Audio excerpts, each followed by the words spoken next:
Hi everyone, welcome to Shri G I S. मेरा नाम है सत्येंद्र सिंह तोमर। आज के इस लेक्चर में एक बहुत ही महत्वपूर्ण टॉपिक हम लोग डिस्कस करने वाले हैं। नारी शक्ति बंधन अधिनियम, राइट। विमेन रिजर्वेशन बिल 2023, इसको हम लोग डिटेल में देखेंगे। सबसे पहले हम लोग थोड़ा सा ऐतिहासिक पृष्ठभूमि के बारे में, इसके बारे में हम बात करते हैं। भारत में महिलाओं की जो राजनीतिक भागीदारी है या पार्टिसिपेशन इन पॉलिटिक्स या पॉलिटिकल एम्पावरमेंट हमेशा से एक डिबेट का विषय रहा है। देश की आधी आबादी का राजनीति में प्रतिनिधित्व या भागीदारी जितना होना चाहिए उतना नहीं हुआ। इस ओर सबसे महत्वपूर्ण जो कदम है वो 1992 में भारतीय संविधान में संशोधन करके 73वां और 74वां संविधान संशोधन अधिनियम 1993 के माध्यम से लोकल स्तर पर यानी नगर निगम, नगर पालिका या पंचायत में 33% रिजर्वेशन के माध्यम से महिलाओं की भागीदारी को सुनिश्चित करने का प्रयास किया गया। इसी आधार पर यह डिमांड भी उठी कि क्यों ना हमारे राज्यों की विधानसभाओं में और देश का जो प्रतिनिधित्व करती है हमारी पार्लियामेंट, वहाँ पर भी महिलाओं की भागीदारी होना चाहिए और वहाँ पर भी 33% रिजर्वेशन महिलाओं की के लिए सुनिश्चित होना चाहिए। क्योंकि अभी अगर हम देखें तो वहाँ पर 13 से 14% जो महिलाओं की भागीदारिता है वो केवल 13 से 14% के समथिंग है। इसी के लिए सरकार ने 2023 में एक बिल लेकर आती है और बाद में वो अभी एक्ट बनता है जिसके अभी रूल्स एंड फ्रेम किए गए बेसिकली, है ना। तो इसको हम विमेन रिजर्वेशन एक्ट 2023, जिसे नारी शक्ति बंधन अधिनियम भी कहा जाता है, भारत की लोकतांत्रिक व्यवस्था में एक ऐतिहासिक कदम माना जा रहा है। यह कानून लोकसभा और राज्य विधानसभा में महिलाओं के लिए 33% सीटों का आरक्षण सुनिश्चित करता है, जिससे महिलाओं की राजनीतिक भागीदारी बढ़ेगी। इन सिंपल टर्म्स अगर हम बात करें तो this act aims to empower women by giving them stronger voice in law making and governance. तो इसके माध्यम से क्या होगा कि महिलाओं की जैसी भागीदारी बढ़ेगी राजनीति में, तो ऑब्वियस ही बात है कि उनको लॉ मेकिंग में भी उनका पार्टिसिपेशन बढ़ेगा, राइट। हालांकि यह आरक्षण तुरंत लागू नहीं होगा। It will come into effect after the next census and delimitation process. जो हमारा नेक्स्ट सेंसस होने वाला है 2027 में, और डिलिमिटेशन होगा उसके बाद, उसी के बाद इसका जो पूरा प्रभाव है आने वाले वर्षों, खासकर 2029 के बाद के चुनावों में देखने को मिल सकता है, राइट। तो इसी के संदर्भ में हम लोग ये बात करते हैं। ये संविधान में 106वां संविधान संशोधन अधिनियम है। इसको हम विस्तृत तरीके से देखेंगे और इसका विश्लेषण करेंगे। तो चलिए सबसे पहले हम अभी बात करते हैं 106वां संविधान संशोधन अधिनियम। इसमें 33% महिलाओं का नया वैधानिक ढांचा, आरक्षण का एक नया वैधानिक ढांचा तैयार किया गया महिलाओं के लिए। अब यहाँ पर आप लोग देखेंगे, देखिए कि लोकसभा, राज्य की विधानसभा और राष्ट्रीय राजधानी क्षेत्र दिल्ली, इन तीनों में, यानी राज्यसभा इसमें नहीं है और राज्य की जो एम जो मीन्स बेसिकली एक तो है कि इसमें से राज्यसभा इसमें बेसिकली नहीं रखा है। राज्यसभा में इसमें आरक्षण का प्रावधान नहीं है ना। यहाँ पर देखिए 106वां संविधान संशोधन अधिनियम में इसमें क्या है, आरक्षण का आकार देखते हैं हम तो सभी प्रत्यक्ष निर्वाचित सीटों का ठीक 1/3, यानी जितनी भी निर्वाचित सदस्य होंगे 1/3 उसमें से सीट रिजर्व की जाएंगी महिलाओं के लिए, यानी लोकसभा में। और दूसरा है राज्य की विधानसभा में या जो दिल्ली है हमारी राजधानी, वहाँ पर, ठीक है ना। दूसरा है लागू रहने की जो अवधि है, प्रारंभिक तौर पर 15 वर्षों के लिए लागू की गई है संसदीय विस्तार के प्रावधान के साथ में बेसिकली, है ना। आगे धीरे धीरे इसमें संसद के माध्यम से आगे अमेंडमेंट करके इसको आगे जारी रखा जाएगा। तो अभी फिलहाल देखें 15 वर्ष के लिए है। लंबवत आरक्षण अगर हम बात करें तो यहाँ यह कोटा अनुसूचित जाति एससी और अनुसूचित जनजाति एसटी के लिए पहले से आरक्षित सीटों के भीतर भी लागू होता है। तो हमको याद रखना है कि ये क्या है कि जो एससी एसटी के लिए पहले से लागू सीटें हैं उनमें भी लागू होगा ये, है ना। दूसरा है, हम देखते हैं यहाँ पर, जैसे अगर वर्तमान में टोटल लोकसभा की सीट कितनी है 543, इनको बढ़ाकर अभी सीटें 273 और बढ़ जाएंगी सीटें, तो लगभग 816 सीटें हो जाएंगी। तो टोटल 816 सीट में से 273 सीटें आरक्षित होंगी महिलाओं के लिए, यानी इतनी सीटें महिलाओं के लिए आरक्षित की जाएंगी, है ना। अब इसमें से देखते हैं कि संविधान में कौन कौन से जो अनुच्छेद हैं उनमें संशोधन किया जाएगा इसके माध्यम से। तो अनुच्छेद आपको याद रखना है 330A और 332A, यहाँ पर 339AA2B, ये दिल्ली विधानसभा से संबंधित है, ये राज्य विधानसभाओं से संबंधित है और ये लोकसभा से संबंधित है। तो यहाँ पर 1/3 सीटों को सुरक्षित करता है, जिससे SC ST महिलाओं के लिए उनके विशिष्ट कोटे के भीतर चक्रीय आरक्षण शामिल होगा, है ना। ये आपको याद रखना है। इसमें जो SC ST की महिलाएं भी हैं वो भी इसी के अंतर्गत आती हैं, राइट। अलग से उनके लिए इसमें आरक्षण का प्रावधान नहीं है। यहाँ पे प्रत्यक्ष चुनाव के माध्यम से भरी जाने वाली सभी राज्य विधानसभाओं में 1/3 आरक्षण अनिवार्य करता है, 1/3। दिल्ली की अनूठी संवैधानिक स्थिति को संशोधित करता है ताकि महिला आरक्षण पर संसदीय कानून राष्ट्रीय राजधानी क्षेत्र पर भी लागू हो। तो आपको ये चीज याद रखना है यहाँ पर। अब देखिए, इसके लिए अगर हम हिस्टोरिकल पर्सपेक्टिव देखते हैं, यानी इतिहास देखते हैं कि कब से इसके रिगार्डिंग बेसिकली प्रयास किए गए, क्या हमारे जो संविधान निर्माता थे उन्होंने भी इसके रिगार्डिंग कुछ प्रयास किए थे कि नहीं किए थे, वो हम लोग देखते हैं। तो यहाँ पे संविधान सभा में सरोजिनी नायडू एकमात्र महिला थी, वहाँ पर प्रथम पंक्ति में बैठती बेसिकली, है ना।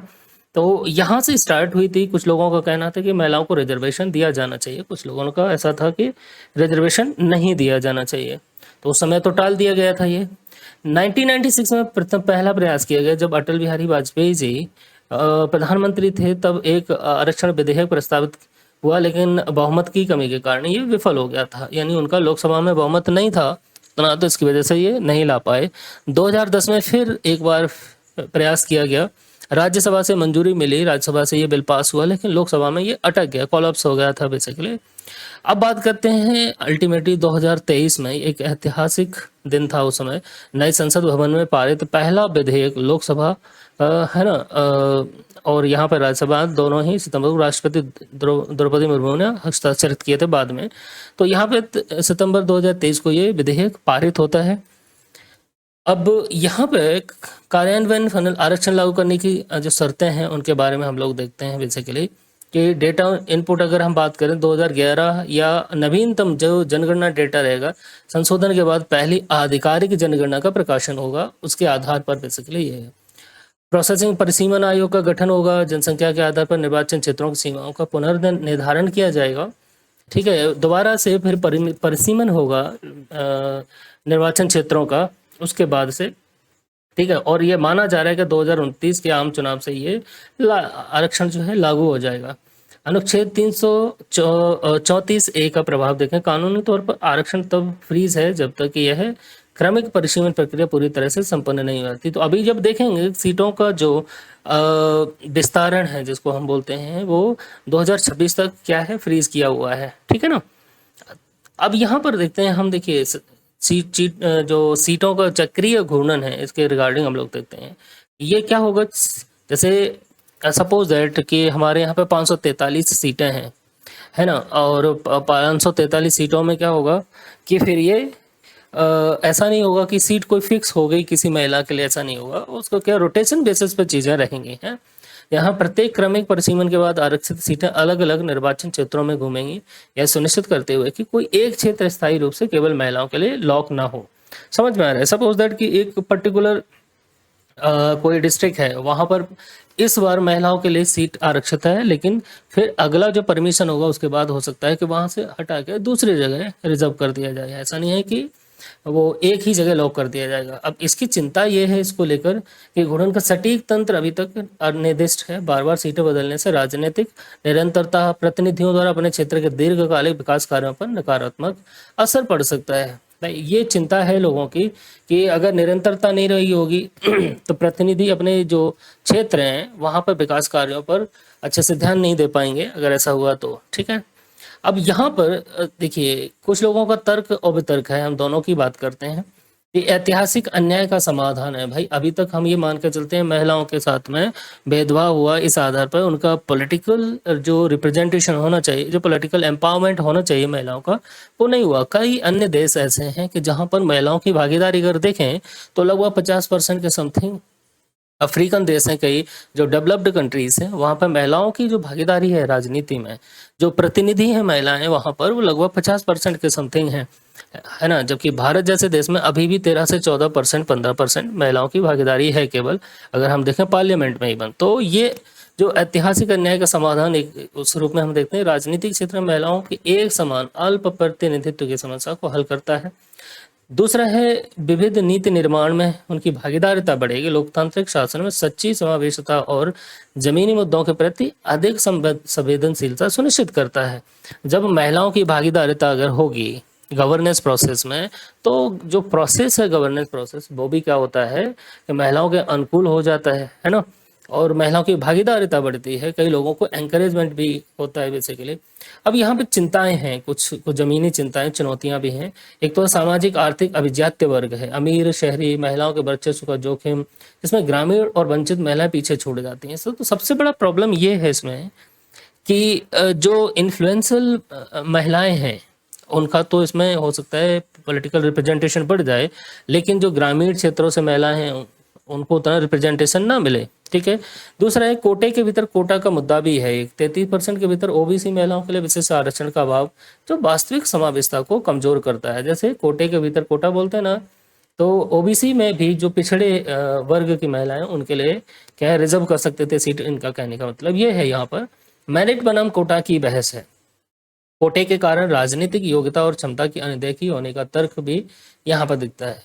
मूल कारणों की अनदेखी देखते हैं, यह कानून शिक्षा तक पहुंच, राजनीतिक संस्कृति और सामाजिक दृष्टिकोण जैसी गहरी समस्याओं को सीधे संबोधित नहीं करता है। ये बेसिकली कुछ जमीनी चिंताएं हैं। अगर हम आगे चलते हैं यहाँ पर, तो सरपंचपति सिंड्रोम हमारे यहाँ पर एक दिखाई देता है, संरचनात्मक पितृसत्ता और प्रॉक्सी प्रतिनिधित्व। देखिए, महिलाओं की भागीदारी सबसे पहले जो प्रयास किया गया 1992 में, है ना, एक एक्ट लेकर आते हैं जो 73वें और 74वें संविधान संशोधन अधिनियम के माध्यम से 1993 में वहां पर महिलाओं का जो प्रतिनिधित्व है उसको बढ़ाया गया, और वहाँ रिजर्वेशन के माध्यम से, यानी हर एक राज्य में लोकल स्तर पर महिलाओं को 33% आरक्षण की व्यवस्था की गई वहां पर, है ना। अब प्रॉब्लम ये आती है कि आज भी महिला सीट होते हुए भी उसके कोई ना कोई फैमिली मेंबर, हस्बैंड या कोई फैमिली मेंबर, वो क्या कर रहे हैं, रिप्रेजेंट कर रहे होते हैं, तो महिलाओं का सही रूप से प्रतिनिधित्व तो हो ही नहीं पाता है। ये पितृसत्तात्मकता हमारे यहाँ पर दिखाई देती है, संरचनात्मक पितृसत्तात्मक, है ना, सत्ता कानूनी कोटे को दरकिनार कर सकती है, जहाँ पुरुष परिवार के सदस्य आधिकारिक मामलों पर वास्तविक डिफैक्टो नियंत्रण रखते हैं। एक इसके लिए एक सुझाव क्या है, एक समीक्षा निकाय की सख्त आवश्यकता है जो उन पुरुषों को दंडित कर सके जो चुनी हुई महिलाओं रिश्तेदारों के आधिकारिक कर्तव्यों को अवैध रूप से हस्तक्षेप करते हैं। तो ये एक बेसिकली सुझाव हो सकता है इसमें। अब हम आगे चलते हैं इसमें, राइट, सॉरी, यहाँ पे अधिनियम की सीमाएं देख लेते हैं। गैर लागूकरण या नॉन एप्लीकेबिलिटी की बात करते हैं तो 33% महिला आरक्षण का यह प्रावधान राज्यसभा, संसद के उच्च सदन या राज्य विधान परिषदों तक विस्तारित नहीं है। यानी आप देखेंगे तो राज्यसभा में और राज्य की विधान परिषदों में ये लागू नहीं किया गया है। लागू केवल लोकसभा, राज्य की जो विधानमंडल बेसिकली विधानसभाएं हैं वहां पर ये लागू होता है। ओबीसी आरक्षण का अभाव है। SC/ST लंबवत आरक्षण के विपरीत 33% कोटे के भीतर अन्य पिछड़ा वर्ग ओबीसी के लिए अनिवार्य कोटे की अनुपस्थिति हासिल के समुदायों के प्रतिनिधित्व पर विवाद पैदा करती है भाई बेसिकली, है ना। तो ये एक अपने आप में एक चिंता है अधिनियम की, इसको लेकर। अब नेक्स्ट हम लोग चलते हैं यहाँ पर, अगर देखें तो संघीय असंतुलन बनाम लैंगिक समानता, एक नीतिगत विरोधाभास भी दिखाई देता है। लैंगिक समानता एक तरफ हम बात करते हैं, महिलाओं का सशक्तिकरण होना चाहिए। दूसरा है संघीय समानता, जैसे कि राज्यों का प्रतिनिधित्व। जनसंख्या आधारित परिसीमन से महिला आरक्षण को जोड़ना एक बड़ा संघीय जोखिम पैदा करता है ना। सफल जनसंख्या नियंत्रण के कारण कम प्रजनन वाले जो दक्षिण राज्य हैं को विस्तारित लोकसभा में अपना भू राजनीतिक प्रतिनिधित्व होने का खतरा है, जो कि उत्तरी राज्यों की शक्ति में वृद्धि होगी। इस प्रकार एक लैंगिक अधिकार विधेयक भारत के भू राजनीतिक शक्ति संतुलन के मौलिक रूप से उलझा गया है बेसिकली। अब देखिए प्रॉब्लम ये है यहाँ पर, इसको कुछ लोग क्रिटिसाइज आधार पर कर रहे हैं कि महिलाओं को, हम लैंगिक समानता की बात तो कर रहे हैं, महिला सशक्तिकरण की बात कर रहे हैं, लेकिन वहीं पर हमारा जो संघीय ढांचा है वो कहीं ना कहीं प्रभावित होता है। जैसे कि जो दक्षिण के राज्य हमारे देश के, उन्होंने पॉपुलेशन कंट्रोल के लिए बहुत सारे मेजर स्टेप लिए हैं। वहीं अगर नॉर्थ की बात करें तो हमारे जो नॉर्थ के राज्य हैं, जैसे बिहार है, उत्तर प्रदेश, मध्य प्रदेश, वहाँ पर जनसंख्या नियंत्रण के लिए उतने प्रभावी कदम नहीं उठाए गए। अब चूंकि परिसीमन के आधार पर, अगर पॉपुलेशन के आधार पर सीटों का आरक्षण होगा तो उनका प्रतिनिधित्व कम होगा, है ना। तो इसीलिए उनको ये चिंता भी है और ये डिबेट का विषय भी है। इसको लेकर हमारे दक्षिण राज्य कई जो मुख्यमंत्री हैं उन्होंने इसको लेकर कुछ बेसिकली उनके अभिभाषण भी हुए हैं, वो कई चीज़ों को लेकर, है ना। खैर वो बात की बात है, हम लोग आगे देखेंगे कभी इसको। आगे की राह क्या हो सकती है? समावेशी लोकतंत्र के लिए एक संतुलित ढांचा बनाने की जरूरत है हमको। हाइब्रिड परिसीमन होना चाहिए इसमें। हाइब्रिड परिसीमन से मतलब है दक्षिणी राज्यों के प्रतिनिधित्व को सुरक्षित करने के लिए जनसंख्या के आकार को जनसांख्यिकी प्रदर्शन और विकास संकेतकों के साथ संतुलित करने वाला फार्मूला अपना। यानी देखिए, केवल पॉपुलेशन के आधार पर सीटों का आरक्षण नहीं होना चाहिए। इन राज्यों ने शिक्षा के क्षेत्र में या अन्य जो विकास के संकेतक हैं उनके रिगार्डिंग कितना बेसिकली काम किया है ना। लिंग समानता जिसको बोलते हैं हम, है ना, उसको लेकर, महिलाओं की एजुकेशन को लेकर, है ना, हेल्थ को लेकर, इन सब पर बेसिकली गवर्नेंस के क्षेत्र में इन राज्यों ने कितना काम किया है ना। एनवायरमेंट भी एक विषय हो सकता है। तो इनको क्या है, इस आधार पर वहां पर सीटों का आरक्षण बेसिकली किया जाना चाहिए। केवल पॉपुलेशन के आधार पर सीटों का आरक्षण नहीं होना चाहिए। पारदर्शी नियम दूसरा है। राजनीतिक स्थिरता और जवाबदेही सुनिश्चित करने के लिए आरक्षित निर्वाचन क्षेत्रों के गुण रोटेशन के लिए स्पष्ट और पारदर्शी नियम स्थापित करना चाहिए, राइट। यहाँ पर रोटेशन बेसिस पर हम महिलाओं के लिए सीटों को आरक्षण तो कर रहे हैं, लेकिन उसके लिए क्या हो, एक पारदर्शी और स्पष्ट नियम होना चाहिए। तो तीसरा है क्षमता निर्माण। प्रॉक्सी संस्कृति को खत्म करने और वास्तविक महिलाओं के नेतृत्व को सशक्त बनाने के लिए नेतृत्व प्रशिक्षण, पार्टी स्तर पर समर्थन और वित्तीय पहुंच को बढ़ावा दें। ये भी एक महत्वपूर्ण बेसिकली यहाँ पर स्तंभ है। हम कहें तो क्षमता निर्माण बहुत जरूरी है ना। यहाँ स्किल डेवलपमेंट या उनका जो पॉलिटिकल एम्पावरमेंट है उसके लिए क्या करना है, उनको सशक्त बनाना पड़ेगा, महिलाओं को प्रशिक्षण देना पड़ेगा। पार्टी स्तर पर भी समर्थन होना चाहिए। आज देखेंगे तो महिलाओं की भागीदारिता पार्टी स्तर पर भी बहुत कम दिखाई देती है। तो हर एक पार्टी जो भी हमारे देश की हैं, इतनी नेशनल पार्टीज हैं या रीजनल पार्टीज हैं, उनको इस ओर भी ध्यान देने की ज़रूरत है। होप सो कि आप लोगों को ये वीडियो हमारा अच्छा लगा होगा। तो मिलते हैं हम नेक्स्ट वीडियो में। थैंक यू सो मच, धन्यवाद।